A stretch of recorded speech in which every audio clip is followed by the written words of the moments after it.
Bharatiya Janata party के प्रदेश अध्यक्ष निर्वाचन की घोषणा और नवनिर्वाचित प्रदेश अध्यक्ष के स्वागत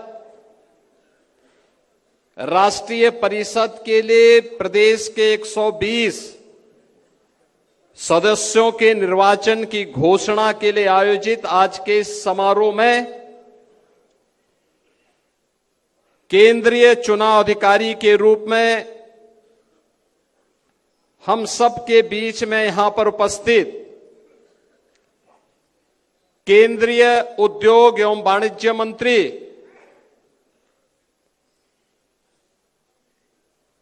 माननीय श्री पीयूष गोयल जी, भारतीय जनता पार्टी के नवनिर्वाचित प्रदेश अध्यक्ष केंद्रीय मंत्री श्री पंकज चौधरी जी, भारतीय जनता पार्टी के राष्ट्रीय चुनाव अधिकारी और उत्तर प्रदेश से ही राज्यसभा के माननीय सदस्य श्री के लक्ष्मण जी,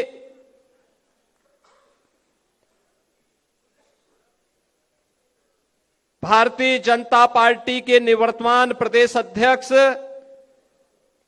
चौधरी भूपेंद्र सिंह जी, उत्तर प्रदेश सरकार में मंत्रिमंडल के मेरे वरिष्ठ सहयोगी उप मुख्यमंत्री द्वय श्री केशव प्रसाद मौर्य जी, श्री ब्रजेश पाठक जी, प्रदेश चुनाव अधिकारी डॉक्टर महेंद्र नाथ पांडे जी, राष्ट्रीय महामंत्री श्री अरुण सिंह जी, डॉक्टर राधा मोहन दास अग्रवाल जी, प्रदेश संगठन के महामंत्री माननीय श्री धर्मपाल जी, राष्ट्रीय उपाध्यक्ष और पूर्व प्रदेश अध्यक्ष डॉक्टर लक्ष्मीकांत वाजपेयी जी, राष्ट्रीय उपाध्यक्ष श्रीमती रेखा वर्मा जी, तारिक मंसूर जी, राष्ट्रीय मंत्री श्री सुरेंद्र नागर जी, केंद्रीय मंत्री श्री बीएल वर्मा जी, पूर्व प्रदेश अध्यक्षगण डॉक्टर रमापति राम त्रिपाठी जी, सूर्य प्रताप शाही जी, स्वतंत्र देव सिंह जी, भारतीय जनता पार्टी के सभी केंद्रीय और प्रदेश के साथ ही मंडल स्तर से जुड़े हुए सभी हमारे पदाधिकारीगण, प्रदेश के कोने कोने से आए हुए सभी उपस्थित बहन और भाइयों, मैं सबसे पहले नवनिर्वाचित प्रदेश अध्यक्ष के रूप में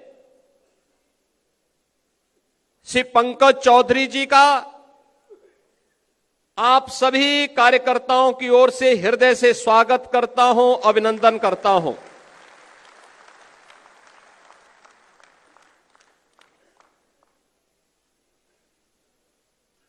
मैं इस अवसर पर इस पूरी चुनाव की प्रक्रिया को सकुशल निर्विघ्न तरीके से संपन्न करने के लिए, निर्विवाद रूप से संपन्न करने के लिए डॉक्टर महेंद्र नाथ पांडे जी को, प्रदेश अध्यक्ष के निर्वाचन अधिकारी माननीय पीयूष गोयल जी को और संगठन पर्व के राष्ट्रीय अधिकारी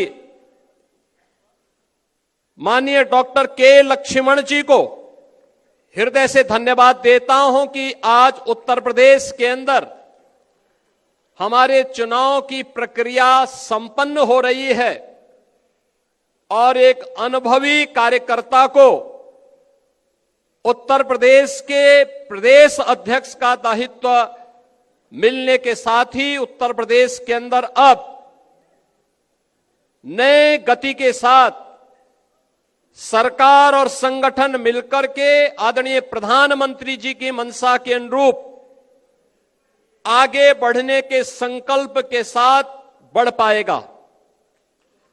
बहनों और भाइयों,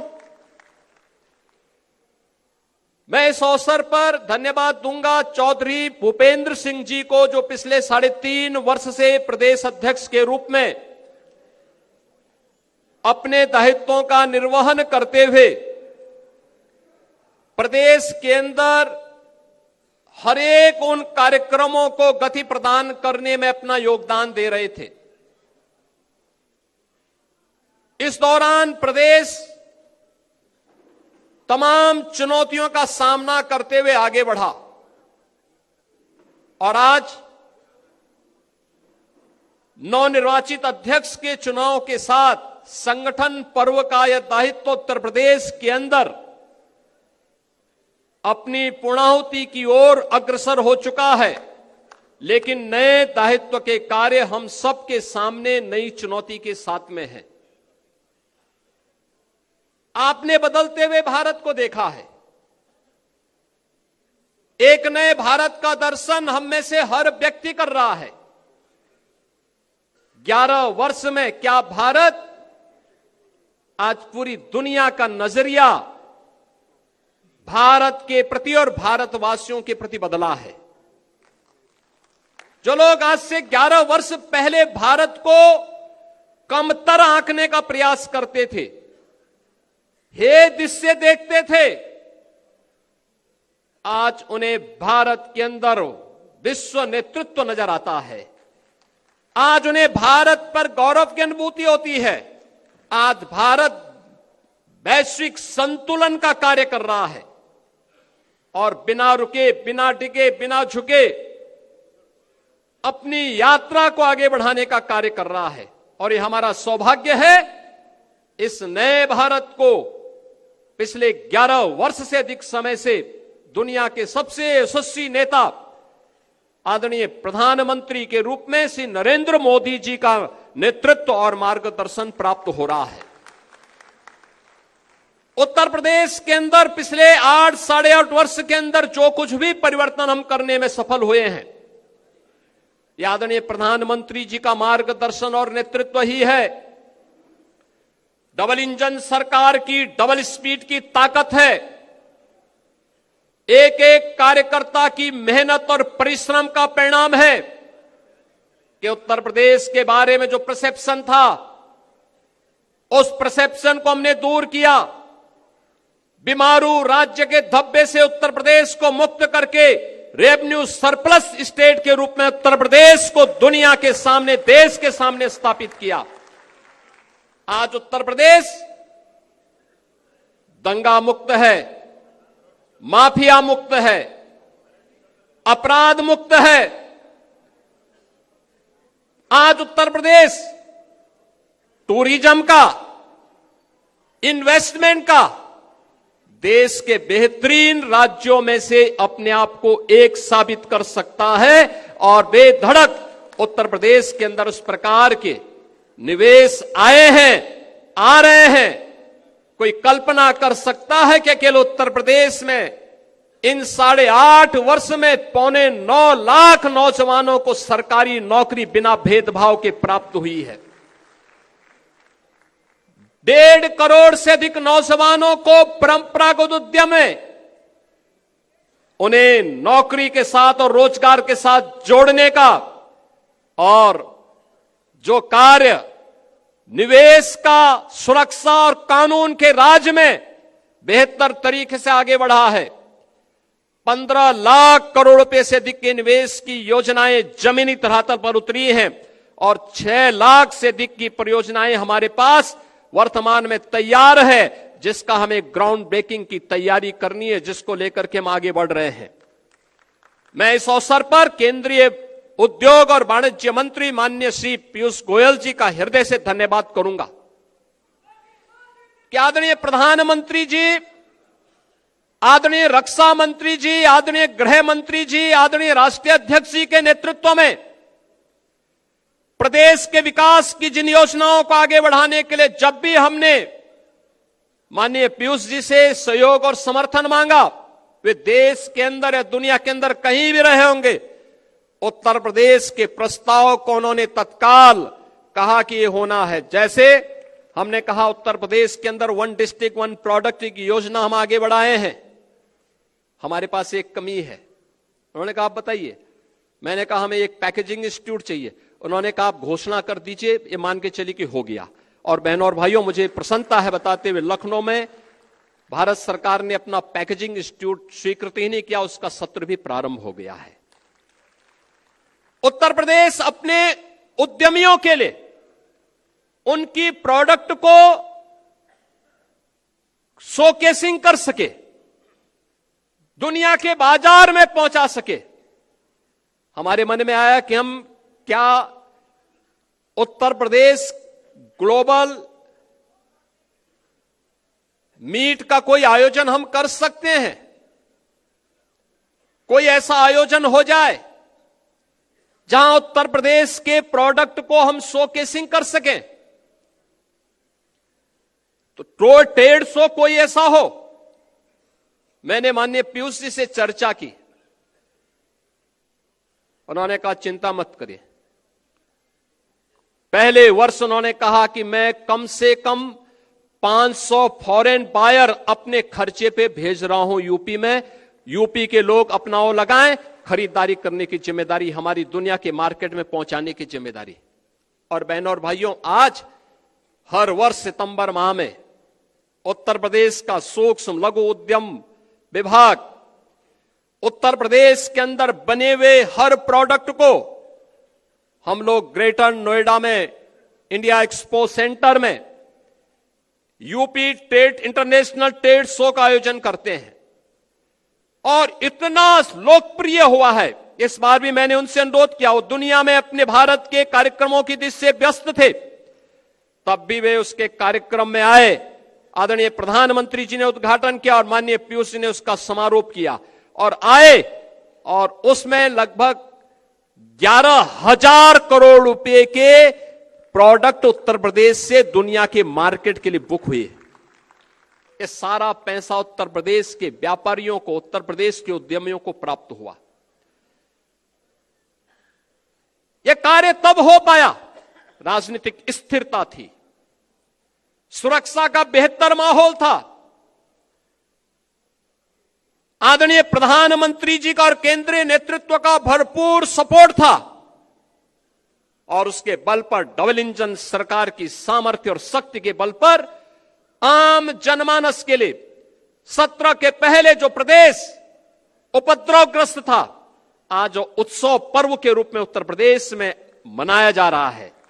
कोई सोचता था सत्र के पहले कि अयोध्या में श्री राम जन्मभूमि पर भगवान राम लला का भव्य मंदिर बनेगा, अयोध्या दुनिया की सुंदरतम नगरी बनेगी। आज तो कोई हमारी अयोध्या पे प्रश्न नहीं उठाएगा। आज कोई राम भक्त पर उंगली नहीं उठा सकता, नहीं उठा सकता। सत्र के पहले जब भी कोई भाजपा का कार्यकर्ता, विचार परिवार का कोई कार्यकर्ता कहता था रामलला हम आएंगे, मंदिर वहीं बनाएंगे, लोग कहते थे अरे देखो ये सब इनका ऐसे ही नारा है। लेकिन क्या आज कोई प्रश्न उठा सकता है क्या? आज तो मंदिर बन गया ना, दुनिया का सबसे भव्य मंदिर बन गया है। और पहली बार हुआ है अयोध्या धाम में स्वयं आदरणीय प्रधानमंत्री जी पधारे, उन्होंने श्री राम जन्मभूमि के भव्य मंदिर के शिलान्यास का कार्यक्रम भी किया। प्रधानमंत्री जी ने 500 वर्षों के बाद रामलीला को अयोध्या में भगवान राम के अपने भव्य मंदिर में विराजमान करने का काम भी किया। और अभी 25 नवंबर को रामलला के भव्य मंदिर में धर्म ध्वजा के आरोहण करने के लिए भी स्वयं प्रधानमंत्री जी पधारे। भारत के विरासत को गौरव के साथ दुनिया के अंदर आगे बढ़ाने की उस अभिव्यक्ति का यह प्रतीक है जो हर भारतवासी के लिए प्रधानमंत्री जी बार बार कहते हैं, अपनी विरासत पर गौरव की अनुभूति करो। वही विरासत है। काशी में काशी विश्वनाथ धाम हो, मिर्जापुर में मां बिंदुवासिनी का धाम हो, या फिर सीतापुर में नेमिष तीर्थ के पुनरुद्धार का कार्य हो, अयोध्या में श्री राम जन्मभूमि का हो, श्रावस्ती, कुशीनगर, कपिलवस्तु, कौशांबी या अन्य उन क्षेत्रों में भगवान बुद्ध से जड़े हुए तीर्थ स्थलों के पुनरुद्धार का कार्य हो, सारनाथ समेत उन सभी स्थलों के लिए जहां पर भी भगवान बुद्ध से जुड़े हुए तीर्थ स्थल मौजूद हैं। पश्चिम में सुख तीर्थ हो जो पहली भागवत भूमि के रूप में है, या मथुरा, वृंदावन, बरसाना, गोकुल, गोवर्धन, इन सभी तीर्थों को वैश्विक मानचित्र पर पुनर्स्थापना का कार्य आज प्रभावी ढंग से डबल इंजन सरकार उसी प्रभावी तरीके से आगे बढ़ाने का काम कर रही है। बहनों और भाइयों, यह काम इसलिए हो पा रहा है क्योंकि जनमानस को भी विश्वास है सरकार करेगी, अच्छा करेगी। आज उत्तर प्रदेश का इंफ्रास्ट्रक्चर, कोई सोचता था पहले बिजली नहीं आती थी, क्योंकि 17 के पहले जो लोग प्रदेश की कमान जिनके हाथों में थी वे अंधेरे में रहने के व्यस्त थे, क्योंकि डकैती तो अंधेरे में ही पड़ती है, इसलिए बिजली नहीं दी जाती थी। हम लोग जब 17 में आए थे तो ऊर्जा मंत्री के रूप में पीयूष जी थे। पीयूष जी आए थे अप्रैल में, 2017 अप्रैल में। इन्होंने कहा कितनी बिजली मिलती है, पता लगा 3 से 4 घंटे। इन्होंने कहा नहीं, इसको आपको बढ़ाना पड़ेगा। हमने कहा हम 24 घंटे बिजली देना चाहते हैं। और याद करिए, जब अप्रैल प्रथम सप्ताह 2017 में माननीय पीयूष गोयल जी उत्तर प्रदेश आए थे, तब से बिजली का जो रोस्टर उन्होंने तय किया वही आज भी उत्तर प्रदेश के अंदर लागू है। सभी 75 जनपदों में, 350 तहसीलों में, 825 विकास खंडों में, 662 नगर निकायों में अनवरत रूप से वही रोस्टर आज भी लागू है, बिना किसी बाधा के। आज उत्तर प्रदेश इंफ्रास्ट्रक्चर का एक नया प्रदेश बना है। देश के अंदर कुल एक्सप्रेसवे का 55% शेयर उत्तर प्रदेश के पास, सबसे बड़ा रेल नेटवर्क उत्तर प्रदेश के पास, सबसे ज्यादा मेट्रो संचालित करने वाला राज्य उत्तर प्रदेश, सबसे ज्यादा एयरपोर्ट रखने वाला राज्य उत्तर प्रदेश, देश की पहली रैपिड रेल और देश का पहला वाटरवे भी आदरणीय प्रधानमंत्री जी ने उत्तर प्रदेश में ही प्रारंभ किया। और बहनों और भाइयों, उस उत्तर प्रदेश की इस नई यात्रा के लिए एक नए कैप्टन के रूप में पंकज जी हमारे सामने आ गए हैं, और साथ साथ अब हमें आगे की कार्यक्रम की यात्रा, जिसके बारे में यहां पर दोनों हमारे डिप्टी सीएम ने भी कहा, याद करना 27 की लड़ाई आपके सामने, विरोधी के पास इतनी ताकत नहीं है, लेकिन याद रखना विरोधी चाहे कैसे भी हो, उस विरोधी के छल और छद्म का जवाब देने के लिए आपके पास उतना ही सामर्थ्य होनी चाहिए, उतना ही शौर्य और उतना ही तेज भी होना चाहिए। और शौर्य और तेज के लिए आपको जगाने के लिए भी आज मैं इस मंच का उपयोग करना चाहूंगा।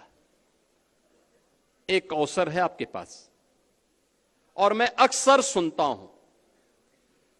सुनता हूं, आपकी मेहनत में कोई संदेह नहीं,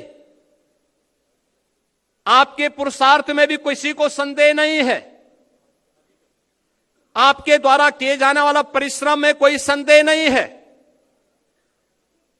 लेकिन हमारी कहीं कहीं अति उदारता, सहिष्णुता और दूसरों पर विश्वास करने की प्रवृत्ति कभी कभी हमें धोखा दे देती है।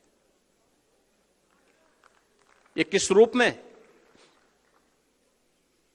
वर्तमान में भारत निर्वाचन आयोग के द्वारा एसआईआर की कार्रवाई हो रही है, चल रही है ना, सब जगह चल रही है ना, पूरे प्रदेश भर में, क्या नगर, क्या गांव, क्या बूथ, चाहे मंडल, कुछ भी हो, है ना। सब लोग सहमत हैं ना? सभी लोग सहमत हैं ना? चल रहा है ना? और जब मैं आपसे पूछ दूंगा कि क्या उसकी क्या गति चल रही है, तो आप में से हर व्यक्ति बोलेगा कि हमारे यहाँ 98% हो गया, कोई बोलेगा 99% हो गया, कोई कहेगा हमने 100% कर लिया। यही तो बोलेंगे ना। लेकिन ये सच्चाई नहीं है, ये सच्चाई नहीं है। ये शुद्ध नियत से मतदाता सूची की शुद्धिकरण का और लोकतंत्र के सशक्तिकरण का एक बहुत अच्छा अवसर है। जो चुनाव के बाद अक्सर शिकायत होती है कि साहब मेरा नाम मतदाता सूची में नहीं है, या मेरा बूथ 5 किलोमीटर दूर कर दिया गया था, उसका समाधान का एक अवसर है। और वो अवसर इसलिए मैं कह रहा हूं, उत्तर प्रदेश की आबादी है 25 करोड़। कितनी है? 25 करोड़। 25 करोड़ की आबादी में मतदाता सूची में नाम होने चाहिए कुल 64%।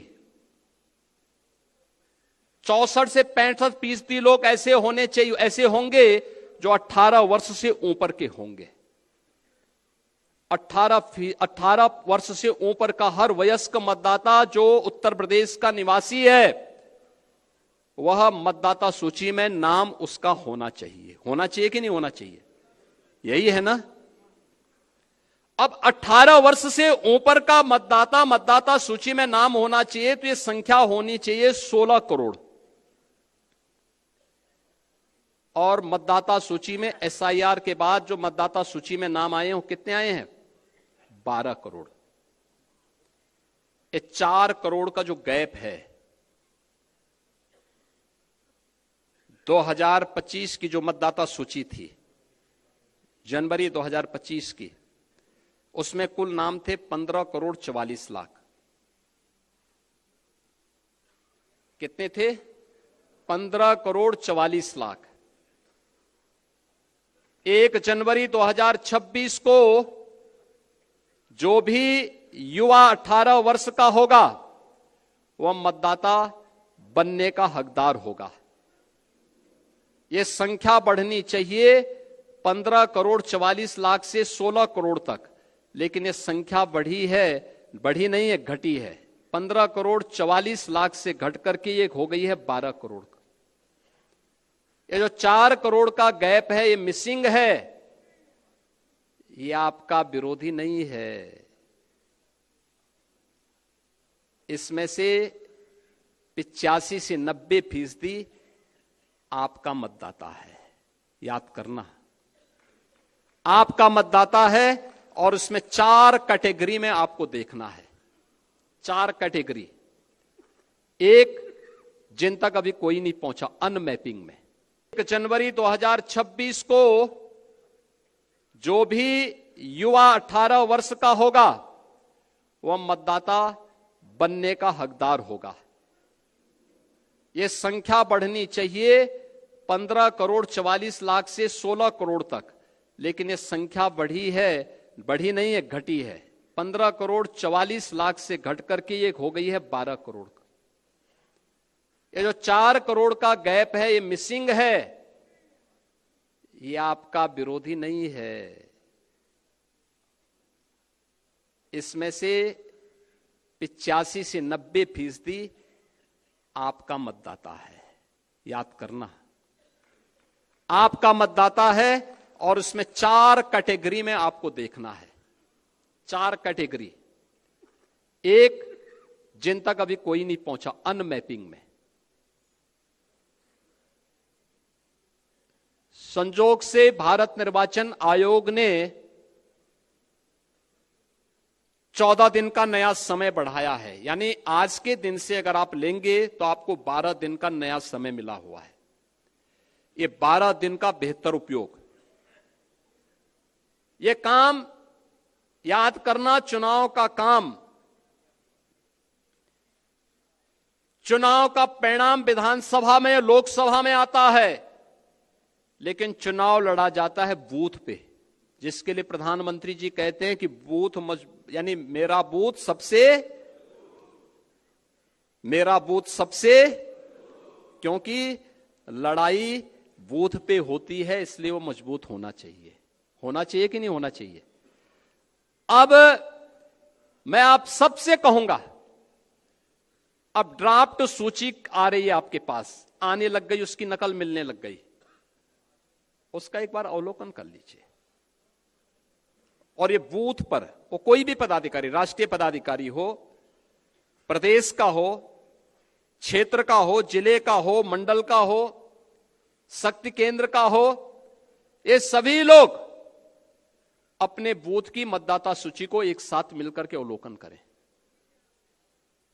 एक बूथ पे बहुत होंगे, 250 से लेकर 250 तक घर होंगे। आसानी से वहां का कार्यकर्ता ये देख सकता है कि कौन छूटा है, कौन फर्जी है, कौन मृतक है, कौन शिफ्टेड है और कौन यहां से जा चुका है। ये सब कुछ जानकारी ले सकते हैं। 4 कॉलम आपको मिलेंगे इसमें, एक अनलैपिंग का, एक मृतक का, एक अनुपस्थित यानी एब्सेंट का और एक शिफ्टेड का। कौन कौन शिफ्ट हो चुका है, इसकी भी सूची होगी। उन नामों को अवलोकन कर लीजिए।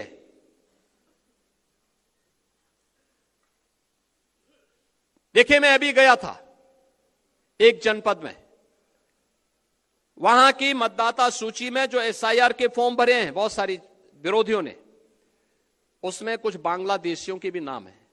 आप मुझे बताइए,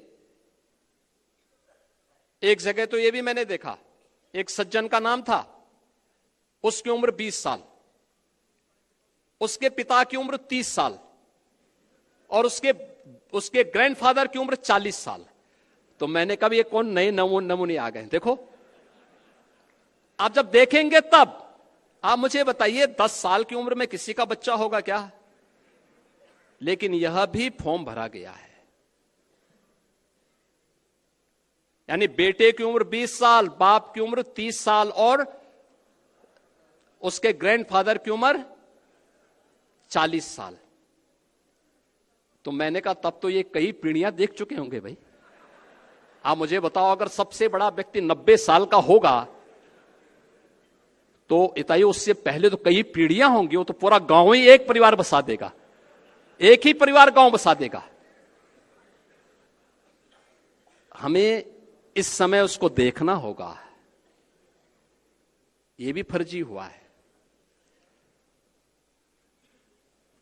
नाम कहां से? पश्चिमी, यानी उसमें दिनेजाकपुर, नौगांव असम, और मतदाता बने हैं संभल में। क्या मतलब है?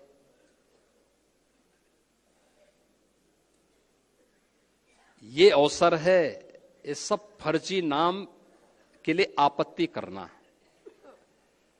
हर बूथ से आपत्ति दर्ज होनी चाहिए फर्जी नामों के लिए। जो छूट गए हैं एसआईआर के लिए 12 दिन का समय अभी बाकी है। जो नए नाम भरने हैं उसके लिए भी आपके पास समय है। जिनके नाम काटने हैं उनके लिए समय है। और इस समय उन फटाफट भरवाइए, आपत्ति करिए। ये इसलिए आवश्यक है कि चुनाव में आपकी मेहनत 3/4 इस एसआईआर की सूची रिफाइंड हो जाएगी। 3/4 मेहनत आपकी पूरी हो गई, तब केवल 1/4 मेहनत आपको विधानसभा चुनाव में करना होगा। और धड़ल्ले के साथ 3/4 सीट भारतीय जनता पार्टी और गठबंधन के प्रत्याशी उत्तर प्रदेश में जीतेंगे, कोई संदेह इसमें नहीं होना चाहिए। लेकिन मेहनत आज करनी पड़ेगी, आज मेहनत करनी पड़ेगी। और इसके लिए मैं आप सबका आह्वान करूंगा। आज आपको यहां पर विशेष रूप से बुलाया गया है कि नए नवनिर्वाचित प्रदेश अध्यक्ष जी के स्वागत में और आपका परिचय हो जाए। नवनिर्वाचित प्रदेश अध्यक्ष जी हर जिले में जाएंगे हर जिले में उनका कार्यक्रम लगेगा, हर जिले में आप स्वागत अपने जिले में करेंगे। आपको दिल्ली जाने की आवश्यकता नहीं, आपको गोरखपुर या महाराजगंज जाने की आवश्यकता नहीं, आपको अपने बूथ को संभालने की आवश्यकता है अगले 1 महीने के लिए। अपना बूथ, मेरा बूथ सबसे मजबूत।